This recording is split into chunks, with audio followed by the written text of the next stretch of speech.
나 치매 아니에요. 내 아들이랑 며느리가 의사한테 거짓말한 거예요. 나는 치매가 아니었습니다. 하지만 내 아들과 며느리는 내가 미쳤다고 의사에게 거짓말을 했습니다. 버려진 노인 74살이 되어서야 저는 알았습니다. 내 자식이 나를 버릴 수 있다는 걸, 그것도 돈 때문에. 요양병원 대기실 플라스틱 의자에 앉아 있는 제 모습이 얼마나 초라했는지 모릅니다. 병원 특유의 소독약 냄새가 코를 찔렀고 복도를 오가는 간호사들의 발걸음 소리만이 정막을 깼습니다.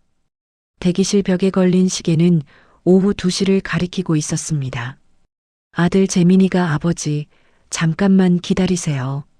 화장실 다녀올게요라고 말한 지 벌써 1시간이 넘었습니다.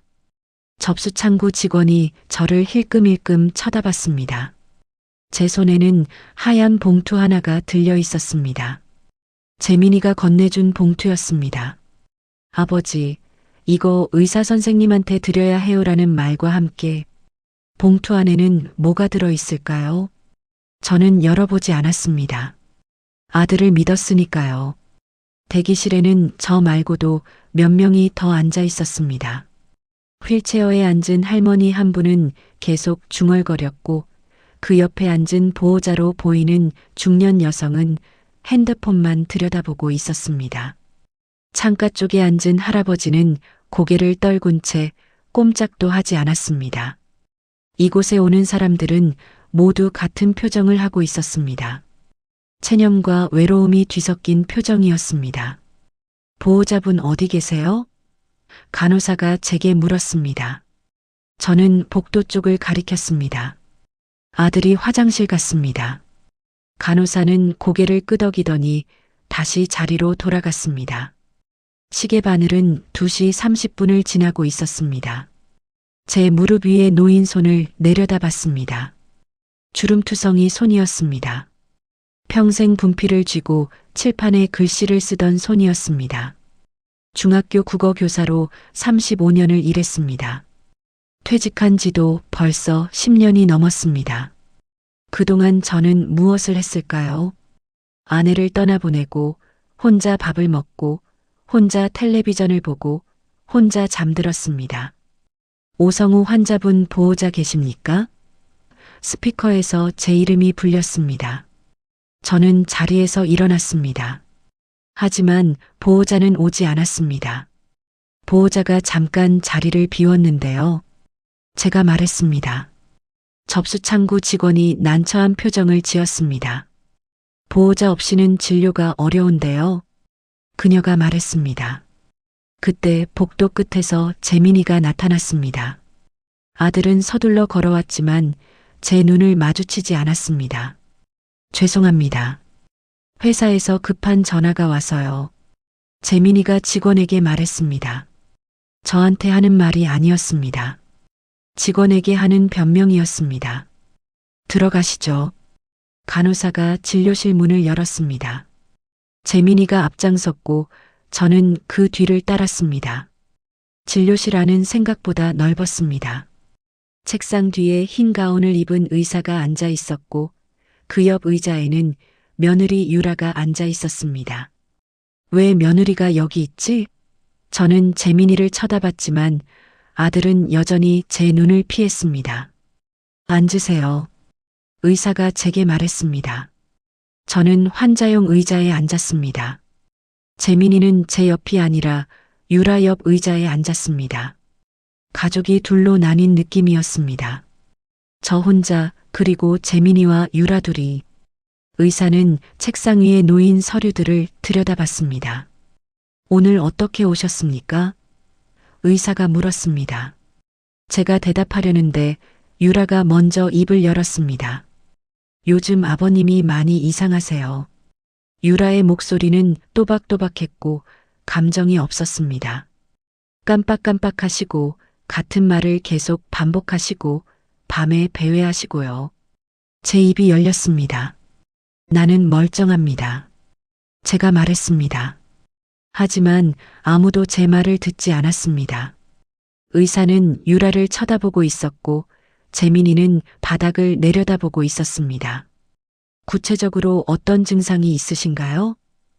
의사가 유라에게 물었습니다. 저한테 묻는 게 아니었습니다. 며느리한테 묻고 있었습니다. 지난주에 가스레인지를 켜놓고 외출하셨어요. 다행히 제가 발견해서 큰일은 안 났지만요. 유라가 말했습니다. 거짓말이었습니다. 저는 가스레인지를 켜놓고 나간 적이 없습니다. 그런 적 없습니다. 제가 말했습니다. 목소리가 떨렸습니다. 의사는 잠깐 저를 쳐다보더니 다시 유라를 봤습니다. 또 다른 증상은요? 의사가 물었습니다. 며칠 전엔 새벽 3시에 외출하시려고 하셨어요. 잠옷 차림으로요. 유라가 말을 이었습니다. 또 거짓말이었습니다. 저는 새벽에 외출한 적이 없습니다. 거짓말입니다. 제가 소리쳤습니다. 하지만 제 목소리는 떨리고 있었고 의사의 눈빛은 차가워졌습니다. 환자분이 흥분하시네요. 의사가 재민이에게 말했습니다. 저는 환자가 되어 있었습니다. 언제부터 환자였을까요? 재민이가 입을 열었습니다. 아버지, 진정하세요. 아들의 목소리는 낮고 무거웠습니다. 저를 달래는 게 아니라 통제하려는 목소리였습니다. 나는 아프지 않아. 제가 말했습니다. 왜 나를 아프다고 하는 거야? 의사는 제가 가져온 하얀 봉투를 집어들었습니다. 봉투를 뜯더니 안에 든 서류를 꺼냈습니다. 저는 그제야 알았습니다. 그 봉투 안에 무엇이 들어 있었는지. 의사의 표정이 굳어졌고 고개를 끄덕였습니다. 일단 정밀 검사가 필요할 것 같습니다. 의사가 말했습니다. 무슨 검사입니까? 제가 물었습니다. 의사는 대답하지 않았습니다. 대신 유라가 말했습니다. 치매 검사요, 아버님. 그 순간 제 심장이 멎는 것 같았습니다. 치매. 그 단어가 제 머리를 때렸습니다. 진료실을 나왔을 때 복도는 여전히 하였습니다. 형광등 불빛이 눈부셨고 소독약 냄새는 더 진해진 것 같았습니다. 재민이와 유라는 제 앞을 걸었고 저는 뒤따라갔습니다. 마치 죄수를 호송하는 것 같은 배치였습니다. 재민아. 제가 아들을 불렀습니다. 재민이가 걸음을 멈추고 뒤를 돌아봤습니다. 왜요, 아버지? 아들의 얼굴에는 피곤함이 가득했습니다. 언제부터 제 아들이 저를 피곤해 했을까요? 나는 치매가 아니야. 제가 말했습니다. 재민이는 한숨을 쉬었습니다. 아버지, 검사나 받아보세요. 검사는 무슨 검사야? 나는 멀쩡하다고. 제 목소리가 커졌습니다. 복도를 지나가던 사람들이 저를 쳐다봤습니다. 유라가 재민이 팔을 잡았습니다. 여기서 소리 지르지 마세요. 사람들이 다 봐요. 유라의 목소리는 날카로웠습니다. 저는 입을 다물었습니다. 사람들의 시선이 따가웠습니다. 그들의 눈에 저는 어떻게 비쳤을까요? 소리 지르는 노인, 말을 안 듣는 환자, 문제를 일으키는 늙은이. 차에 가서 얘기해요. 재민이가 말했습니다. 저희는 병원 주차장으로 향했습니다. 겨울바람이 차갑게 불어왔습니다. 저는 외투를 여미며 걸었습니다. 재민이의 검은색 승용차가 주차장 한쪽에 서 있었습니다. 차 안에 탔습니다. 재민이가 운전석에, 유라가 조수석에, 저는 뒷좌석에 앉았습니다. 차 안은 따뜻했지만 분위기는 차가웠습니다. 재민이는 시동을 걸지 않았습니다. 대신 백미러로 저를 쳐다봤습니다. 아버지. 재민이가 입을 열었습니다. 솔직히 말씀드릴게요. 요즘 아버지 상태가 정말 안 좋아요. 뭐가 안 좋다는 거야? 제가 물었습니다. 재민이는 잠시 말을 멈췄다가 천천히 말했습니다. 지난달에 아버지가 우리 집에 오셨을 때 기억나세요? 기억난다. 재영이 생일이었지. 저는 분명히 기억했습니다.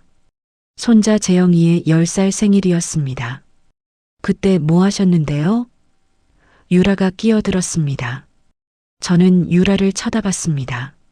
생일 축하한다고 용돈 줬지. 그것만 하셨나요? 유라의 목소리에 비꼬는 듯한 느낌이 섞여 있었습니다. 저는 기억을 더듬었습니다. 뭐가 문제였을까요? 같은 선물을 3번 주셨어요. 10만 원짜리 상품권을요. 유라가 말했습니다. 제 머릿속이 하얘졌습니다. 3번이라고요? 저는 한 번만 줬습니다. 분명히 한 번만. 그럴 리가 없어. 제가 말했습니다. 하지만 확신이 서지 않았습니다. 정말 한 번만 줬을까요? 그리고 그날 저녁에 계속 같은 이야기를 하셨어요. 재민이가 말을 이었습니다. 제가 초등학교 3학년 때 학예회에서 주인공 맡았던 이야기요. 5번 넘게 하셨어요. 저는 아무 말도 할 수 없었습니다. 아버지, 재민이의 목소리가 낮아졌습니다. 저희도 이러고 싶지 않아요. 하지만 아버지 혼자 사시기엔 위험해요. 나는 혼자 잘 살고 있어. 제가 말했습니다. 집도 있고 연금도 나오고. 유라가 몸을 돌려 저를 똑바로 쳐다봤습니다. 아버님, 현실을 보세요. 지난주에 약국에서 연락 왔어요. 아버님이 똑같은 약을 일주일에 3번이나 사러 오셨대요. 제 가슴이 답답해졌습니다. 그랬나요? 저는 기억이 나지 않았습니다. 그리고 이웃 할머니한테도 전화 왔어요. 유라가 말을 이었습니다. 새벽 2시에 아버님이 문을 두드리면서 우유 배달 왔다고 하셨대요. 그런 적 없어. 제가 말했습니다. 하지만 제 목소리는 떨리고 있었습니다. 재민이가 한숨을 깊게 쉬었습니다. 아버지, 검사 결과 나오면 그때 다시 얘기해요. 지금은 그냥 집에 가세요. 너희 집? 제가 물었습니다. 아니요. 아버지 집이요. 재민이가 대답했습니다. 차가 움직이기 시작했습니다. 창밖으로 거리가 지나갔습니다. 출근하는 사람들, 장을 보러 가는 주부들, 학교에 가는 학생들, 모두 자기 삶을 살고 있었습니다. 저만 어디론가 떠밀려 가는 것 같았습니다. 제 집 앞에 차가 섰습니다. 빌라 3층에 있는 제 집이었습니다. 25년을 산 집이었습니다. 들어가세요. 재민이가 말했습니다. 저는 차에서 내렸습니다. 재민아. 제가 다시 불렀습니다. 응? 나 정말 괜찮아. 제가 말했습니다. 재민이는 대답하지 않았습니다. 그냥 고개만 끄덕였습니다. 차창이 올라갔고 차는 떠났습니다. 저는 빌라 계단을 올라갔습니다. 3층까지 올라가는 동안 숨이 찼습니다. 예전엔 이 계단이 이렇게 힘들지 않았는데. 현관문을 열고 집 안으로 들어갔습니다. 집은 조용했습니다. 너무 조용했습니다. 신발을 벗고 거실로 들어갔습니다. 텔레비전이 꺼져 있었고 소파 위에 신문이 놓여 있었습니다. 언제 읽던 신문인지 기억이 나지 않았습니다. 부엌으로 갔습니다. 싱크대 위에 그릇이 놓여 있었습니다. 아침에 먹은 밥그릇이었습니다. 아니, 어제 저녁 밥그릇이었을까요? 저는 그릇을 들여다봤습니다. 밥알이 말라붙어 있었습니다. 냉장고를 열었습니다. 우유 한 팩, 김치 반찬통, 계란 몇 개. 별로 없었습니다. 언제 장을 봤더라. 기억이 나지 않았습니다. 냉장고 문을 닫았습니다. 거실 소파에 앉았습니다. 벽에 걸린 시계를 봤습니다. 오후 4시였습니다. 벌써 2시간이나 지났습니다. 저는 무엇을 했을까요? 병원에 갔다 왔습니다. 재민이와 유라를 만났습니다. 치매 검사를 받으라는 말을 들었습니다. 치매. 저는 그 단어를 속으로 되뇌었습니다. 나는 치매인가? 정말 그런 건가? 손을 들어 제 얼굴을 만졌습니다. 이것은 제 얼굴이 맞습니다. 제 손이 맞습니다. 저는 오성호입니다. 74살입니다. 하지만 확신이 서지 않았습니다. 정말 74살이 맞나요? 오늘이 며칠이지? 저는 달력을 찾아 벽을 둘러봤습니다. 달력이 보이지 않았습니다. 어디 뒀더라? 다음 날 아침 저는 일찍 일어났습니다. 시계는 6시를 가리키고 있었습니다. 평생 이 시간에 일어났습니다. 교사 시절엔 7시까지 학교에 도착해야 했으니까요. 세면대 앞에 섰습니다. 거울 속 제 얼굴을 봤습니다.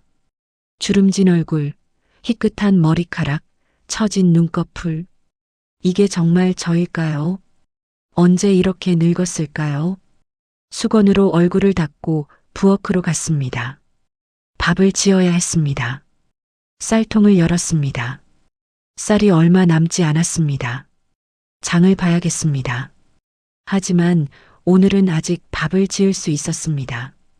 밥솥에 쌀을 씻어 넣고 물을 부었습니다.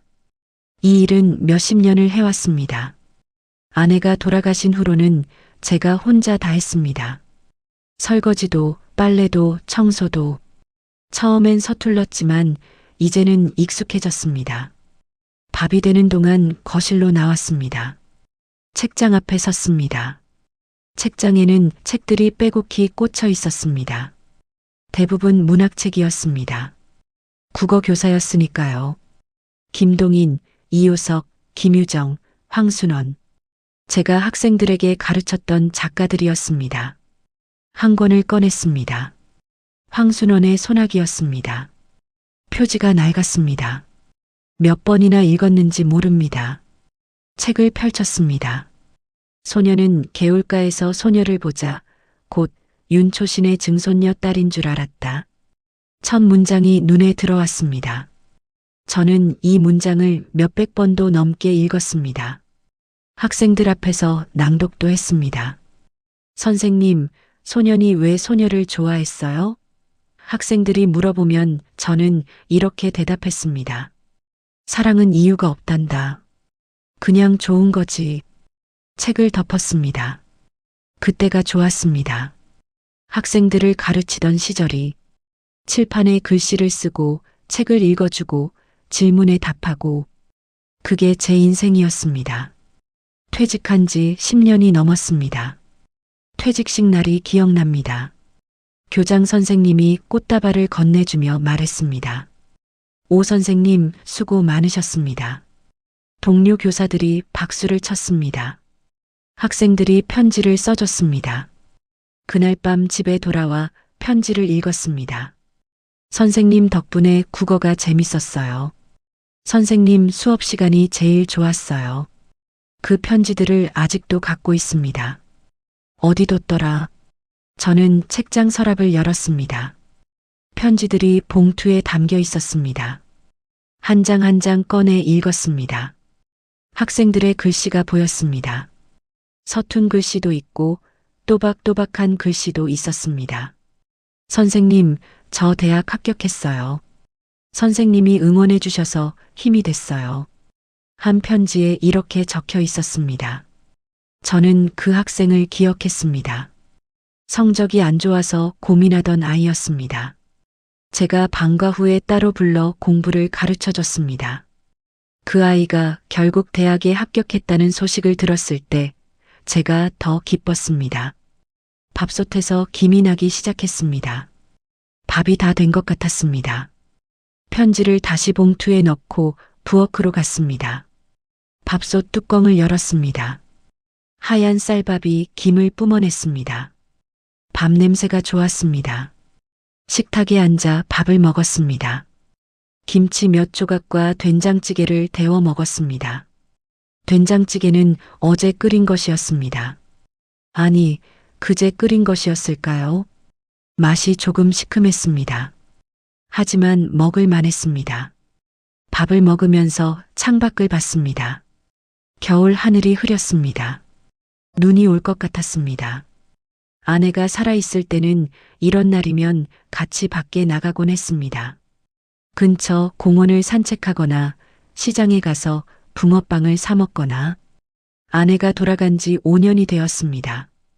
췌장암이었습니다. 진단받고 6개월 만에 세상을 떠났습니다. 그때 저는 무너졌습니다.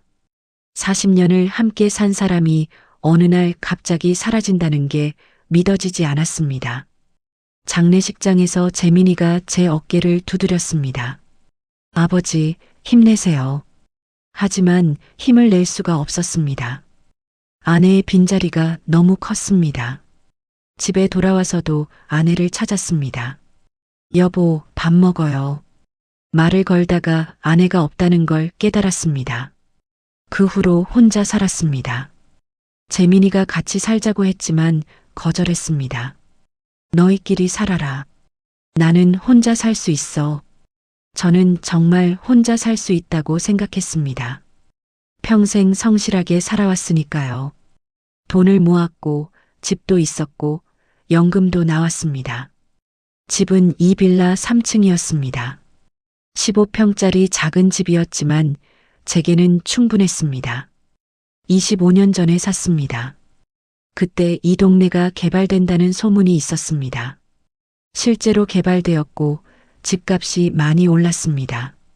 지금은 3억 정도 한다고 들었습니다. 예금도 조금 있었습니다. 평생 모은 돈이었습니다. 많지는 않았지만 혼자 살기엔 충분했습니다. 재민이한테 물려줄 생각이었습니다. 아버지, 그 돈 쓰세요. 저 괜찮아요. 재민이가 말했지만 저는 아꼈습니다. 자식한테 짐이 되고 싶지 않았으니까요. 그런데 이제 제가 짐이 되어 있었습니다. 치매 검사를 받으라고 합니다. 요양병원에 가야 한다고 합니다. 저는 무엇을 잘못한 걸까요? 일주일 후 재민이한테서 전화가 왔습니다. 아버지, 검사 결과 나왔어요. 병원에 같이 가요. 저는 전화를 받고 가슴이 철렁했습니다. 검사 결과가 나왔다는 게 무엇을 의미할까요? 병원은 지난번과 같은 곳이었습니다. 요양병원 진료실에 들어갔습니다. 의사가 저를 보더니 고개를 끄덕였습니다. 앉으세요.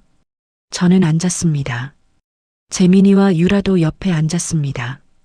의사는 검사 결과지를 꺼냈습니다. 인지기능 검사 결과입니다. 의사가 말했습니다. 점수가 다소 낮게 나왔습니다. 제 심장이 빠르게 뛰었습니다. 얼마나 낮습니까? 제가 물었습니다. 정상 범위보다 약간 낮습니다. 의사가 대답했습니다. 약간이면 치매는 아니란 얘기 아닙니까? 제가 물었습니다. 의사는 잠시 말을 멈췄습니다. 경도인지장애로 볼 수 있습니다. 치매 전 단계라고 보시면 됩니다. 전 단계. 그 말이 제 머리를 때렸습니다. 그럼 아직 치매는 아니네요. 제가 말했습니다. 의사는 고개를 끄덕였습니다. 네, 아직은 아닙니다. 하지만 관리가 필요합니다.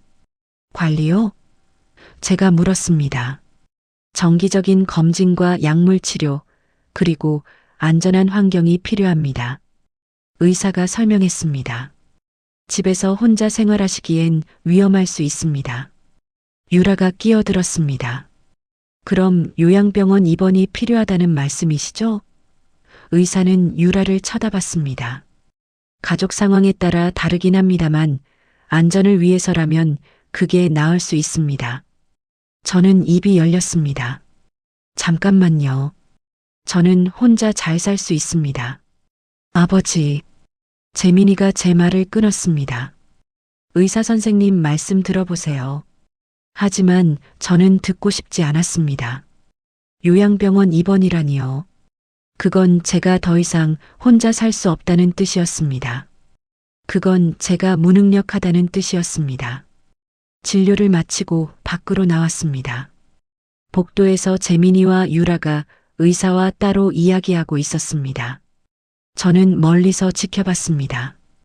그들은 저에 대해 이야기하고 있었습니다. 제가 없는 곳에서요. 집으로 돌아오는 차 안은 조용했습니다.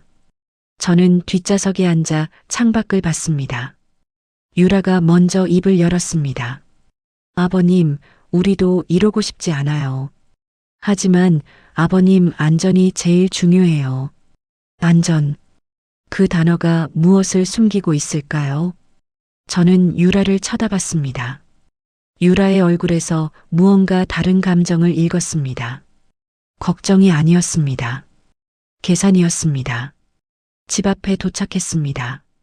차에서 내리려는데 유라가 말했습니다.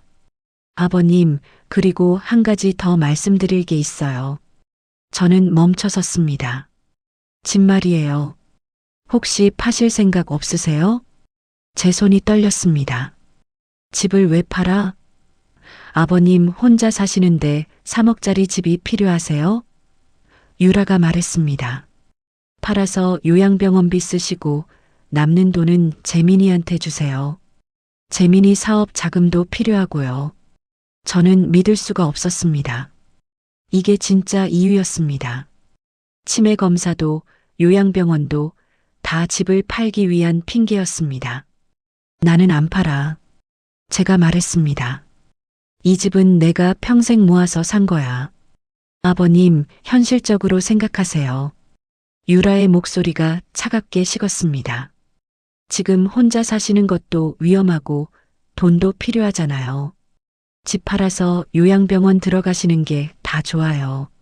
재민이는 아무 말도 하지 않았습니다. 그냥 운전대를 잡고 앞만 보고 있었습니다.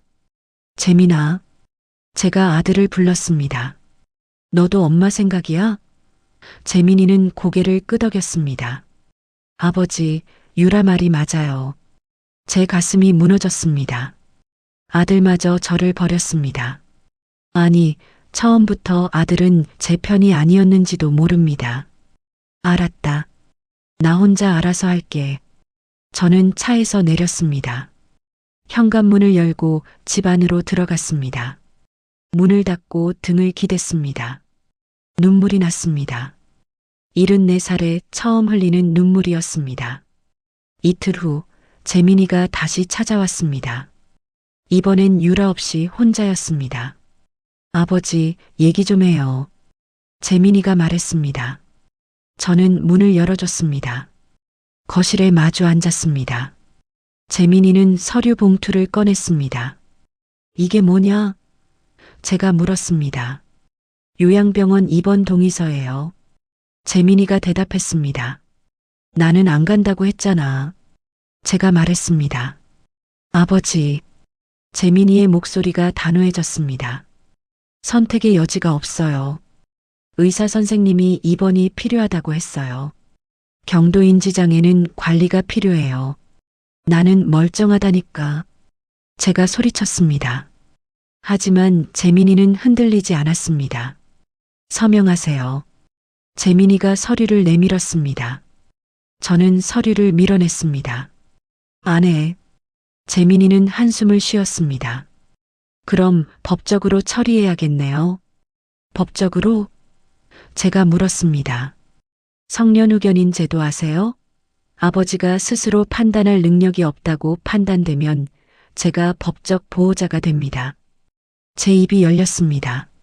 내가 날 무능력자로 만들겠다는 거야? 아버지를 보호하는 겁니다. 재민이가 말했습니다. 하지만 그의 눈빛은 차갑기만 했습니다. 결국 저는 서명했습니다. 선택의 여지가 없었습니다. 서명을 하지 않으면 법원으로 가야 했고, 그건 더 끔찍한 일이었습니다. 일주일 후, 저는 요양병원에 입원했습니다. 재민이와 유라가 제 짐을 쌌습니다. 옷 몇 벌, 세면도구, 슬리퍼, 그게 전부였습니다. 다른 건 필요 없어요. 병원에 다 있어요. 유라가 말했습니다. 요양병원은 도시 외곽에 있었습니다. 3층짜리 건물이었고 외관은 깨끗해 보였습니다. 하지만 안으로 들어가자 특유의 냄새가 코를 찔렀습니다. 소독약과 노인 냄새가 섞인 냄새였습니다. 접수를 하고 병실로 갔습니다. 2층 끝에 있는 방이었습니다. 4인실이라고 했습니다. 방 안에는 침대 하나, 작은 옷장 하나, 의자 하나가 전부였습니다. 창문이 없었습니다. 여기서 지내야 해요? 제가 물었습니다. 네. 아버지 상태에 맞는 병실이래요. 재민이가 대답했습니다. 저는 방 안을 둘러봤습니다. 이곳이 제 집이 된다는 게 믿어지지 않았습니다. 짐을 풀고 침대에 앉았습니다. 매트리스가 딱딱했습니다. 재민이가 말했습니다. 그럼 저희는 갈게요. 일주일에 한 번씩 올게요. 일주일에 한 번? 제가 물었습니다. 매일은 못 와요. 회사도 있고. 재민이와 유라가 나갔습니다. 문이 닫혔습니다. 저는 혼자 남았습니다. 방 안은 너무 조용했습니다. 시계 소리만 똑딱똑딱 들렸습니다. 저녁 시간이 되었습니다. 간호사가 와서 식당으로 가자고 했습니다. 식당은 1층에 있었습니다. 긴 테이블에 노인들이 앉아 있었습니다. 모두 조용히 밥을 먹고 있었습니다. 제자리에 앉았습니다. 식판에 밥과 반찬이 놓였습니다. 밥은 퍼석했고 반찬은 싱거웠습니다. 하지만 먹어야 했습니다. 숟가락을 들고 밥을 떴습니다. 옆자리 할아버지가 저를 쳐다봤습니다. 새로 오셨어요? 그가 물었습니다. 네. 제가 대답했습니다. 여기 얼마나 있었어요? 3년 됐어요. 할아버지가 말했습니다. 3년이나요? 제가 놀라서 물었습니다. 여기 들어오면 못 나가요. 할아버지가 쓸쓸하게 웃었습니다. 가족들이 데리러 안 와요. 제 가슴이 답답해졌습니다. 저도 못 나가는 걸까요? 밤이 되었습니다. 병실로 돌아왔습니다. 간호사가 와서 약을 줬습니다. 이거 뭐예요? 제가 물었습니다. 처방된 약이에요. 드세요. 간호사가 말했습니다. 저는 약을 삼켰습니다. 불을 끄고 누웠습니다. 천장을 올려다봤습니다. 어둠 속에서 천장이 보이지 않았습니다. 저는 어디에 있는 걸까요? 이게 제 인생인가요? 요양병원 생활이 시작되었습니다. 매일이 똑같았습니다. 아침 7시에 기상, 8시에 아침 식사, 오전에는 TV 시청, 점심 식사, 오후에는 낮잠, 저녁 식사, 가리고 취침. 이 패턴이 매일 반복되었습니다. 창문이 없는 병실에서 시간은 더 천천히 갔습니다. 밖이 낮인지 밤인지도 모르겠습니다. 그냥 간호사가 와서 식사 시간이라고 하면 식당에 가고 약 시간이라고 하면 약을 먹었습니다. 재민이는 약속대로 일주일에 한 번 왔습니다. 하지만 오래 머물지 않았습니다.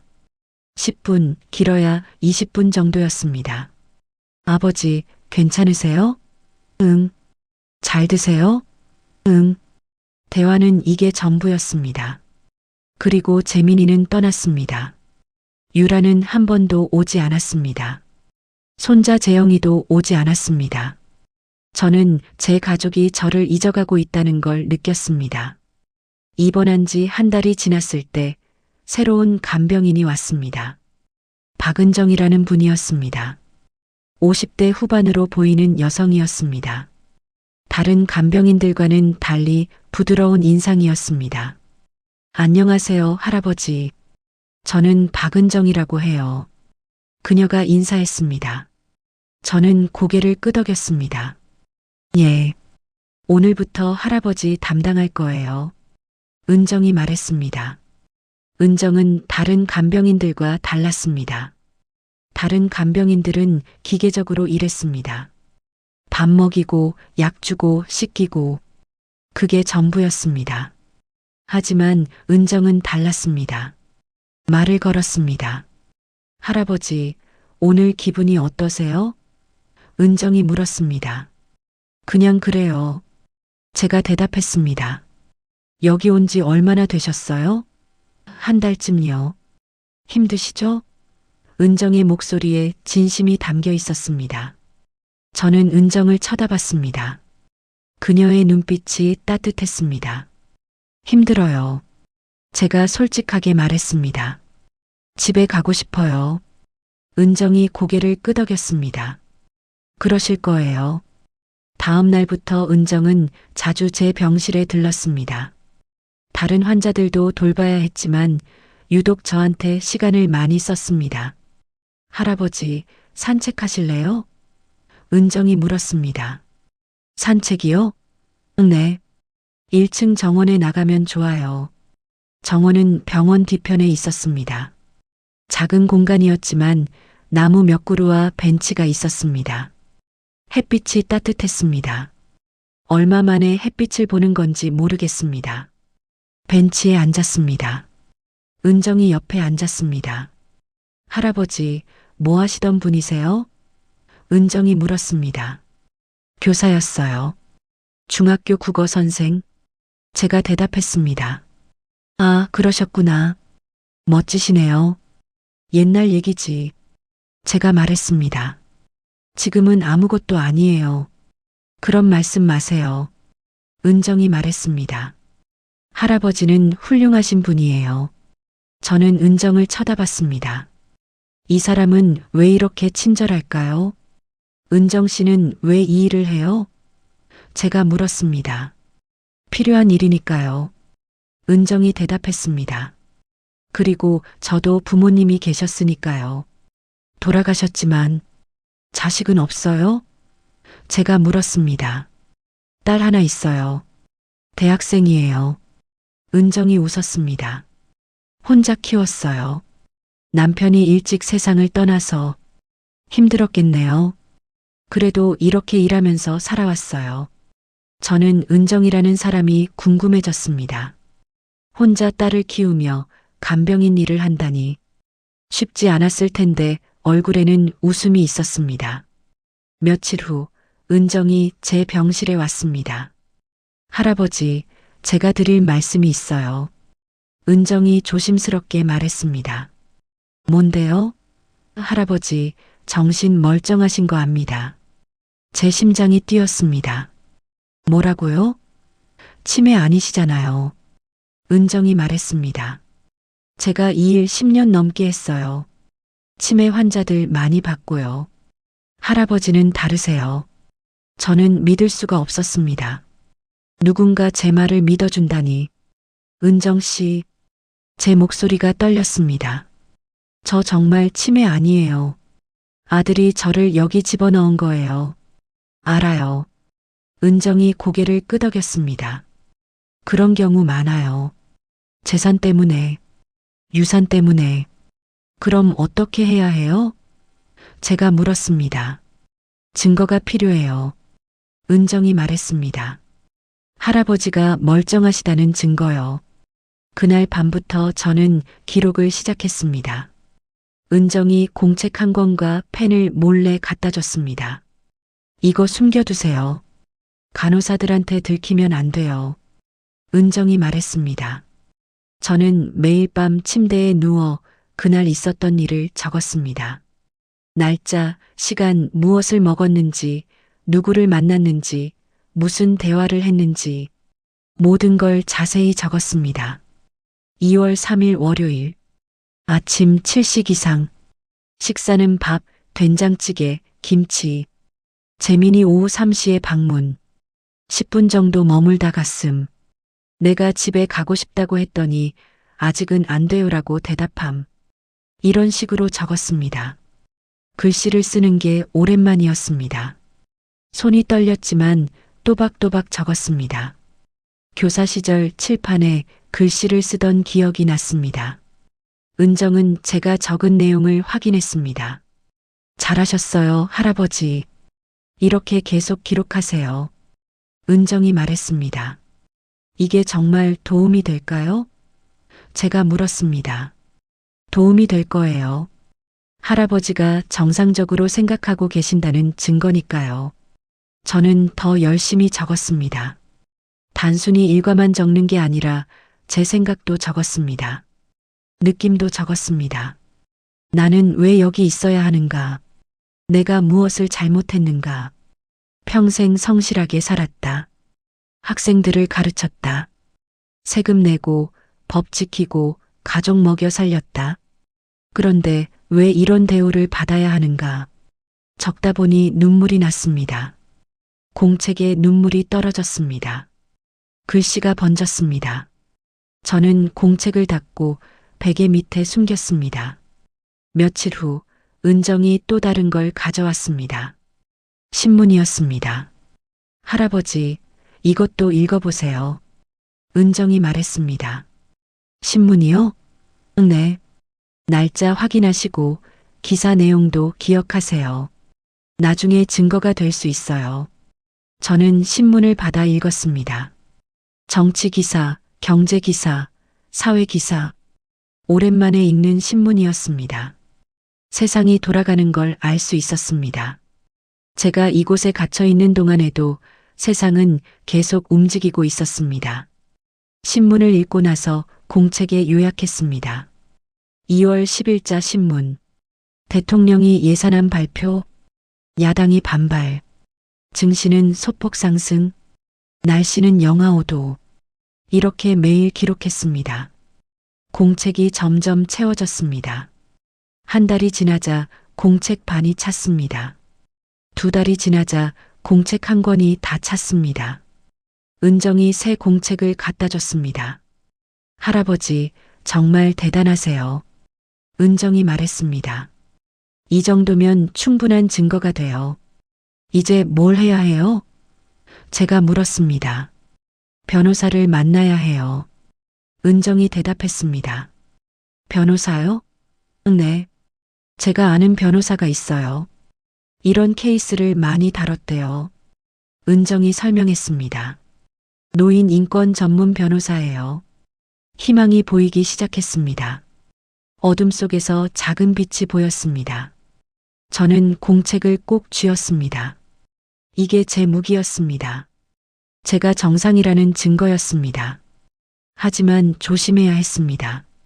간호사들한테 들키면 안 됐습니다. 특히 원장이나 의사한테 들키면 안 됐습니다. 저는 공책을 베개 밑 깊숙이 숨겼습니다. 어느 날 밤 간호사가 갑자기 병실에 들어왔습니다. 약 드실 시간이에요. 간호사가 말했습니다. 저는 침대에 누워 있었고 공책은 베개 밑에 있었습니다. 간호사가 침대 가까이 왔습니다. 혹시 발견하는 건 아닐까요? 하지만 간호사는 그냥 약만 주고 나갔습니다. 저는 안도의 한숨을 쉬었습니다. 문이 닫히자 공책을 꺼내 다시 베개 밑에 잘 숨겼습니다. 다음 날 은정을 만났습니다. 은정 씨, 어제 간호사가 갑자기 들어와서 깜짝 놀랐어요. 제가 말했습니다. 조심하셔야 해요. 공책 잘 숨기세요. 은정이 말했습니다. 곧 변호사를 만날 수 있을 거예요. 입원한 지 석 달이 지났을 때 재민이가 찾아왔습니다. 평소보다 일찍 온 것 같았습니다. 그리고 서류 봉투를 들고 있었습니다. 아버지, 서명 좀 해주세요. 재민이가 서류를 꺼냈습니다. 이게 뭔데? 제가 물었습니다. 병원비 관련 서류예요. 서명만 하시면 돼요. 저는 서류를 받아들었습니다. 글씨가 작았습니다. 읽으려고 했지만 잘 보이지 않았습니다. 안경 가져다 줄래? 제가 말했습니다. 그냥 서명하세요. 중요한 거 아니에요. 재민이가 말했습니다. 뭔가 이상했습니다. 중요하지 않은데 왜 서명이 필요할까요? 나 읽어볼게. 제가 서류를 가까이 가져갔습니다. 글씨가 흐릿했지만 몇 단어가 눈에 들어왔습니다. 부동산 매매 계약서. 이거 집 파는 서류잖아. 제가 말했습니다. 재민이의 얼굴이 굳었습니다. 아버지, 집 팔아야 해요. 병원비가 계속 나가고 있어요. 나 허락 안 했어. 제가 소리쳤습니다. 아버지는 지금 판단 능력이 없어요. 재민이가 차갑게 말했습니다. 치매 진단 받으셨잖아요. 제가 법적 보호자니까 제가 결정할 수 있어요. 제 손이 떨렸습니다. 너 지금 뭐 하는 거야? 내 집을 내 마음대로 팔겠다고? 아버지를 위한 거예요. 재민이가 말했습니다. 하지만 그의 눈빛은 거짓말을 하고 있었습니다. 나 안 할 거야. 저는 서류를 찢어버렸습니다. 종이가 찢어지는 소리가 병실에 울렸습니다. 재민이의 얼굴이 일그러졌습니다. 아버지, 나가. 제가 소리쳤습니다. 당장 나가. 재민이는 찢어진 서류를 주었습니다. 괜찮아요. 다른 방법이 있으니까. 그가 중얼거리며 나갔습니다. 문이 쾅 닫혔습니다. 저는 침대에 주저앉았습니다. 가슴이 두근거렸습니다. 손이 떨렸습니다. 아들이 제 집을 팔려고 합니다. 제 허락도 없이요. 그날 밤 은정에게 말했습니다. 은정 씨, 재민이가 집을 팔려고 해요. 알고 있어요. 은정이 고개를 끄덕였습니다. 어떻게 알아요? 원장한테 들었어요. 부동산 중개인이 연락 왔대요. 막을 수 있어요? 제가 다급하게 물었습니다. 지금으로선 어려워요. 아드님이 법적 보호자라서요. 은정이 말했습니다. 하지만 변호사가 도와줄 수 있어요. 빨리 만나야 해요. 제가 말했습니다. 이번 주 안에 약속 잡을게요. 은정이 약속했습니다. 하지만 시간이 촉박했습니다. 며칠 후 은정이 급하게 제 병실로 왔습니다. 할아버지, 큰일 났어요. 무슨 일이에요? 집이 팔렸어요. 계약 완료됐대요. 제 머리가 하얘졌습니다. 뭐라고요? 아드님이 어제 계약했대요. 이미 계약금도 받았고요. 은정이 말했습니다. 저는 아무 말도 할 수 없었습니다. 제 집이 사라졌습니다. 25년을 산 집이, 평생 모아서 산 집이 제 허락도 없이 팔렸습니다. 돈은 어디로 갔어요? 제가 물었습니다. 아드님 계좌로 들어갔을 거예요. 은정이 대답했습니다. 병원비 명목으로요. 3억이 넘는 돈인데. 제가 중얼거렸습니다. 병원비가 그렇게 많이 나와요? 아니에요. 은정이 고개를 저었습니다. 한 달에 300만 원 정도예요. 석 달이면 1000만 원도 안 돼요. 그럼 나머지 돈은 어디로 갔을까요? 재민이가 가져간 걸까요? 제 평생 재산을 아들이 가져간 걸까요? 저는 침대에 누웠습니다. 천장을 올려다봤습니다. 모든 게 끝난 것 같았습니다. 집도 없고 돈도 없고 이제 저는 정말 아무것도 없는 노인이 되었습니다. 하지만 은정은 포기하지 않았습니다. 할아버지, 아직 끝난 거 아니에요. 은정이 말했습니다. 이미 집은 팔렸는데요. 제가 말했습니다. 계약을 무효화시킬 수 있어요. 은정이 설명했습니다. 어떻게요? 할아버지가 치매가 아니라는 걸 증명하면 돼요. 그럼 법적 보호자 지정도 무효가 되고 계약도 무효가 돼요. 은정의 목소리에 확신이 담겨 있었습니다. 공책이요? 제가 물었습니다. 네. 할아버지가 쓰신 기록이 증거가 돼요. 은정이 고개를 끄덕였습니다. 제가 변호사한테 전달할게요. 다음 날 은정은 제 공책을 가져갔습니다. 2권이나 되는 공책이었습니다. 석 달 동안 매일 적은 기록이었습니다. 조심히 갖고 가세요. 제가 말했습니다. 걱정 마세요. 제가 잘 전달할게요. 은정은 근무가 끝난 후 변호사 사무실로 갔습니다. 저는 병실에서 기다렸습니다. 시간이 너무 천천히 갔습니다. 벽시계를 계속 쳐다봤습니다. 저녁이 되었을 때 은정이 돌아왔습니다. 할아버지, 변호사님이 보셨어요. 은정이 말했습니다. 뭐래요? 충분한 증거라고 하세요. 이 정도면 할아버지가 정상이라는 걸 증명할 수 있대요. 제 가슴에 희망이 차올랐습니다. 정말요? 네. 변호사님이 다음 주에 법원에 신청서 넣으실 거래요. 은정이 웃으며 말했습니다. 하지만 문제가 있었습니다. 변호사 비용은 어떻게 하죠? 제가 물었습니다. 제가 선불로 냈어요. 은정이 대답했습니다. 뭐라고요? 은정 씨 돈으로요? 괜찮아요. 나중에 받으면 돼요. 저는 믿을 수가 없었습니다. 은정은 왜 이렇게까지 도와주는 걸까요? 왜 이러세요, 은정 씨? 제가 물었습니다. 저한테 뭐 받으려고요? 은정은 고개를 저었습니다. 아무것도 바라지 않아요. 그럼 왜요? 제 아버지 생각이 나서요. 은정의 목소리가 떨렸습니다. 아버지요? 제 아버지도 할아버지처럼 요양원에 계셨어요. 은정이 말했습니다. 제가 어릴 때 어머니가 돌아가시고 아버지 혼자 저를 키우셨어요. 그런데 제가 철없이 결혼하고 나서는 아버지를 제대로 못 돌봤어요. 그래서요? 아버지가 아프셨을 때 요양원에 모셨어요. 그땐 그게 최선이라고 생각했어요. 하지만 아버지는 거기서 외로워하셨어요. 저한테 계속 집에 가고 싶다고 하셨어요. 은정의 눈에 눈물이 고였습니다. 결국 아버지는 요양원에서 돌아가셨어요. 제가 못 돌봐드린 게 평생 후회예요. 그래서 할아버지 도와드리는 거예요. 제 아버지한테 못한 걸 할아버지한테라도 하려고요. 저는 은정의 손을 잡았습니다. 고맙습니다, 은정 씨. 아니에요. 제가 더 고마워요. 은정이 눈물을 닦았습니다. 일주일 후 변호사로부터 연락이 왔습니다. 은정이 전해줬습니다.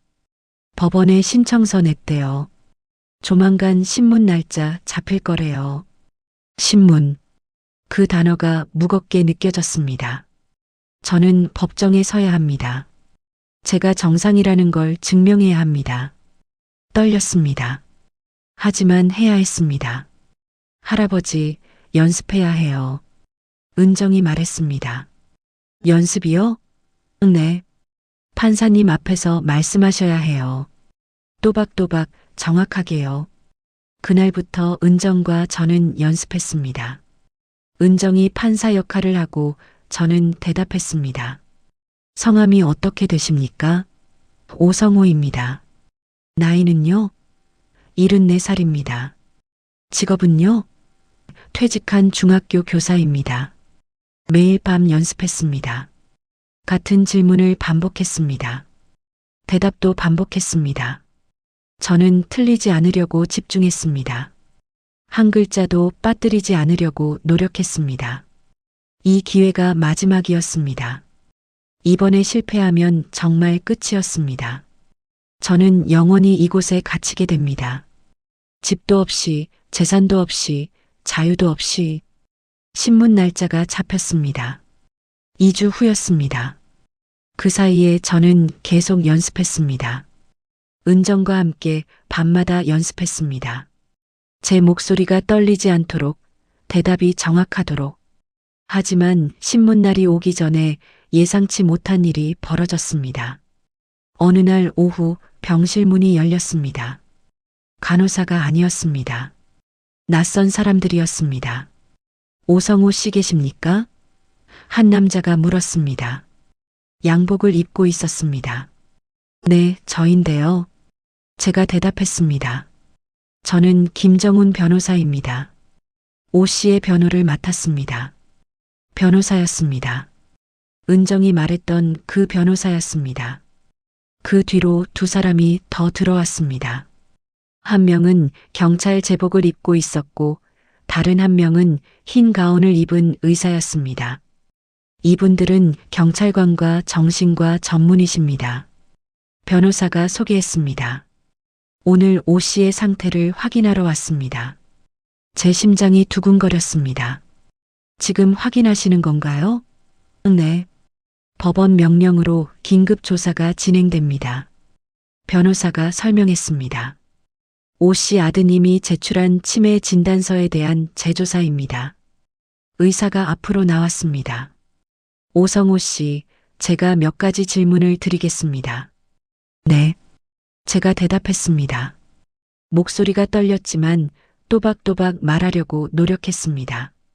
오늘이 며칠입니까? 의사가 물었습니다. 5월 12일입니다. 제가 대답했습니다. 요일은요? 목요일입니다. 지금 계신 곳이 어디입니까? 청소요양병원입니다. 의사는 계속 질문했습니다. 100에서 7을 빼면요? 93입니다. 거기서 또 7을 빼면요? 86입니다. 질문은 계속되었습니다. 저는 하나하나 정확하게 대답했습니다. 은정과 연습한 게 도움이 되었습니다. 떨리지 않았습니다. 틀리지 않았습니다. 제가 3가지 단어를 말씀드릴 테니 기억하세요. 나무, 자동차, 연필. 의사가 말했습니다. 네. 이제 100에서 7씩 빼는 걸 5번 해보세요. 저는 계산했습니다.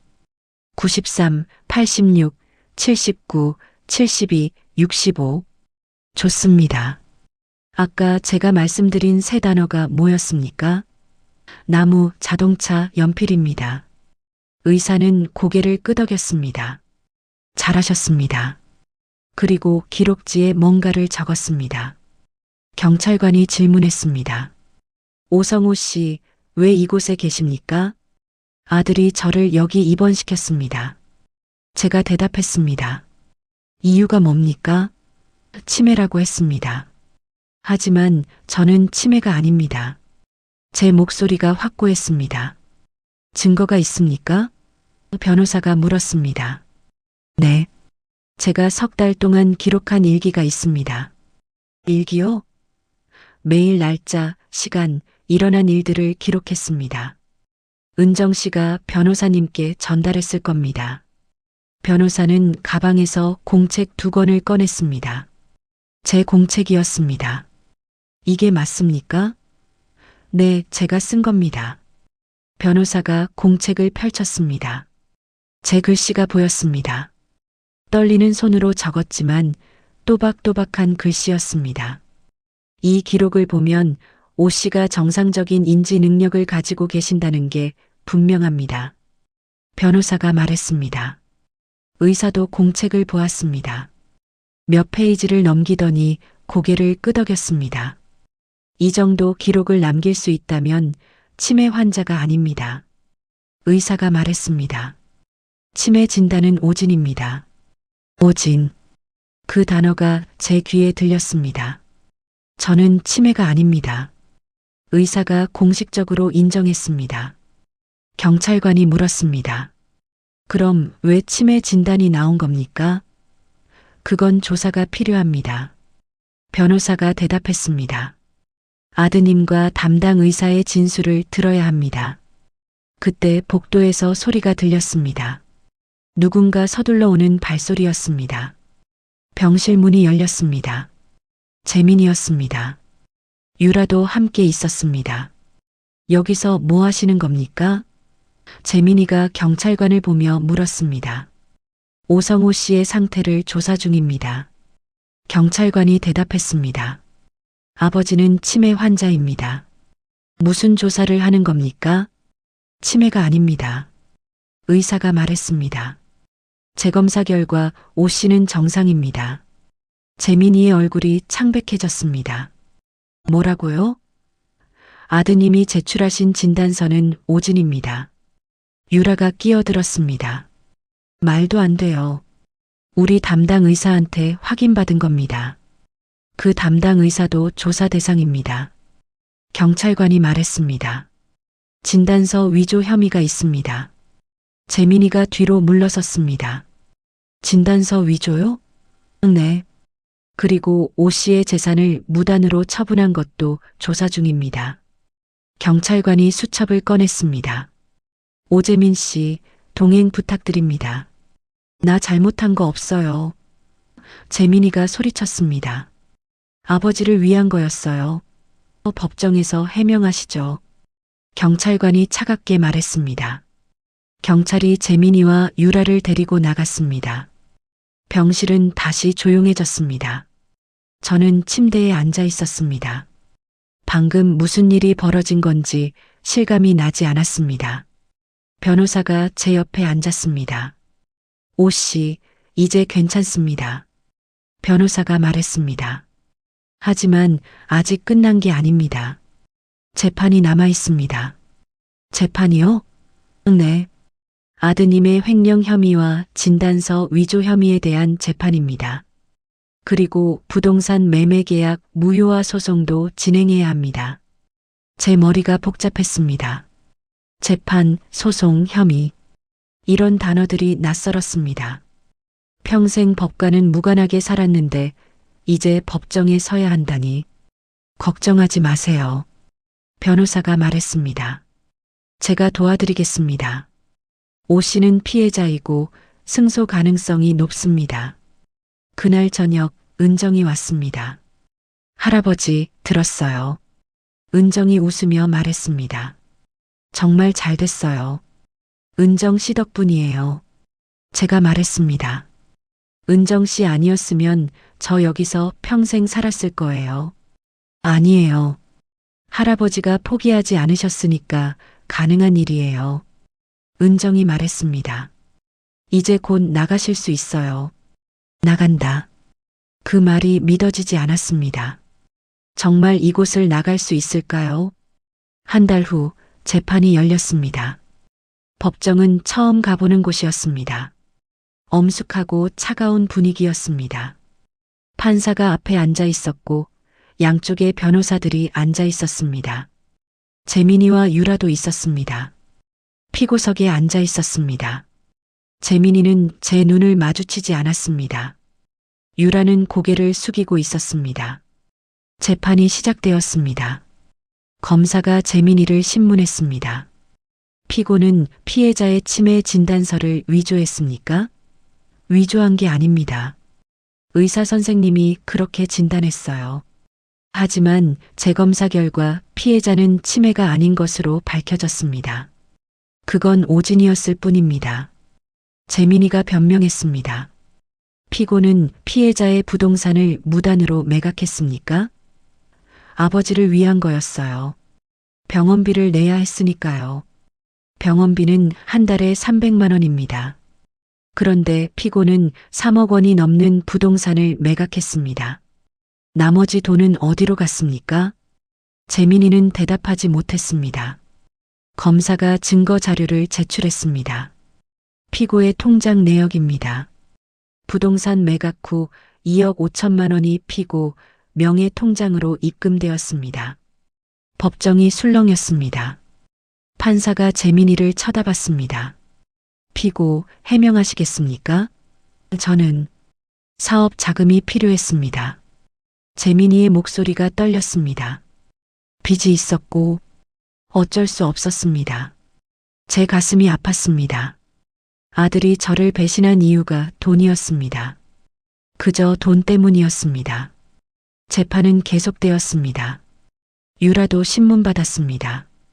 피고는 이 계획을 알고 있었습니까? 네. 유라가 작은 목소리로 대답했습니다. 남편과 함께 계획했습니까? 네. 판사가 판결을 내렸습니다. 피고 오재민과 김유라는 노인학대 및 횡령 혐의로 징역 2년을 선고합니다. 집행유예 3년입니다. 그리고 피해자에게 횡령한 금액 전액을 반환하라. 재민이와 유라는 고개를 숙였습니다. 법정을 나가는 재민이의 뒷모습을 봤습니다. 제 아들이었습니다. 제가 낳고 키운 아들이었습니다. 하지만 이제는 낯선 사람 같았습니다. 재판이 끝나고 변호사가 말했습니다. 축하드립니다. 오 씨. 승소하셨습니다. 고맙습니다. 제가 말했습니다. 하지만 기쁘지 않았습니다. 승소했지만 제 가족은 무너졌습니다. 재판이 끝난 후 저는 요양병원을 나왔습니다. 석 달 만에 퇴원이었습니다.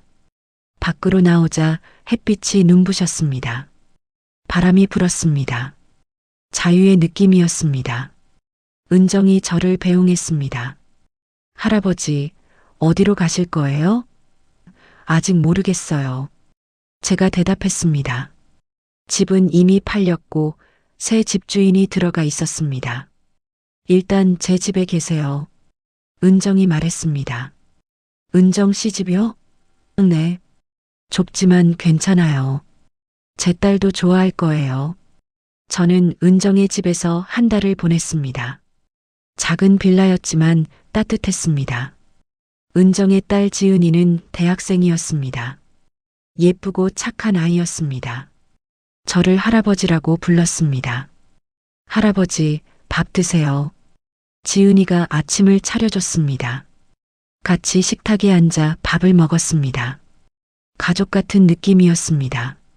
제가 잃어버렸던 느낌이었습니다. 한 달 후 재민이로부터 돈이 돌아왔습니다. 2억 5천만 원이었습니다. 집값에서 병원비를 뺀 금액이었습니다. 저는 그 돈으로 작은 임대주택을 얻었습니다. 2층에 있는 20평짜리 아파트였습니다. 크지 않았지만 제게는 충분했습니다. 창문이 있었고 햇빛이 들어왔습니다. 요양병원과는 달랐습니다. 집을 꾸몄습니다.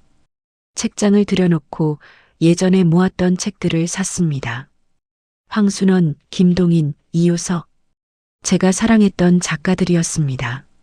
거실에 작은 식탁을 놓았습니다. 은정이 자주 놀러 왔습니다. 할아버지, 집이 좋네요. 은정이 말했습니다. 은정 씨 덕분이에요. 제가 차를 내왔습니다. 은정 씨 아니었으면 저 아직도 그곳에 있었을 거예요. 다 지나간 일이에요. 은정이 차를 마시며 말했습니다. 이제 평화롭게 사세요.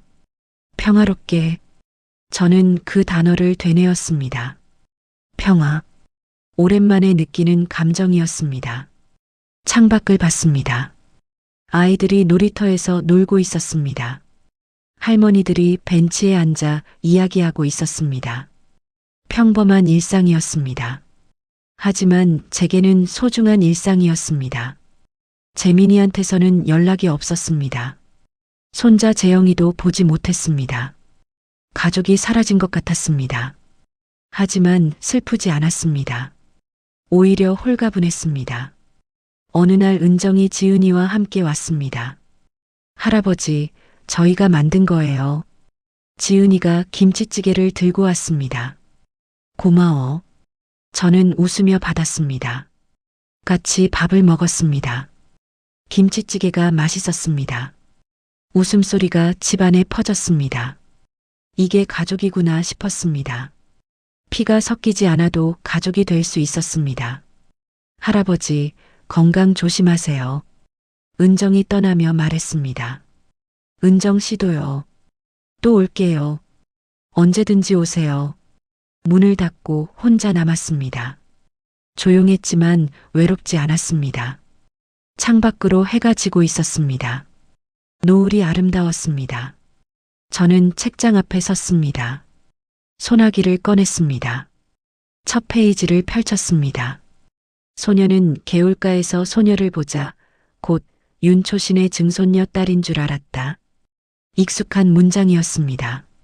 책을 읽으며 소파에 앉았습니다. 평화로운 저녁이었습니다. 이제야 사람이 된 기분이었습니다. 74년을 살았지만 지금이 제일 자유로웠습니다. 창밖으로 별이 보이기 시작했습니다. 하나, 둘, 셋. 별들이 하나씩 떠올랐습니다. 저도 저 별처럼 빛나고 있었습니다. 늙었지만 아직 살아 있었습니다. 내일도 해가 뜰 것입니다. 저는 일어나 밥을 먹고 책을 읽고 산책을 할 것입니다. 평범한 하루이지만 제게는 소중한 하루입니다. 제가 선택한 하루입니다. 이제야 알았습니다. 행복은 거창한 게 아니라는 걸, 자유롭게 살 수 있는 것, 내 의지로 선택할 수 있는 것, 존중받을 수 있는 것, 그게 행복이라는 걸. 저는 74살입니다. 늦게 찾아온 평화입니다. 하지만 늦은 게 아닙니다. 지금이 딱 맞는 시간입니다. 오늘 사연은 어떠셨나요? 재미있게 들으셨다면 구독과 좋아요 부탁드려요. 어떤 느낌을 받으셨는지 댓글로 작성해 주시면 더욱 재밌고 감동적인 사연으로 돌아오겠습니다.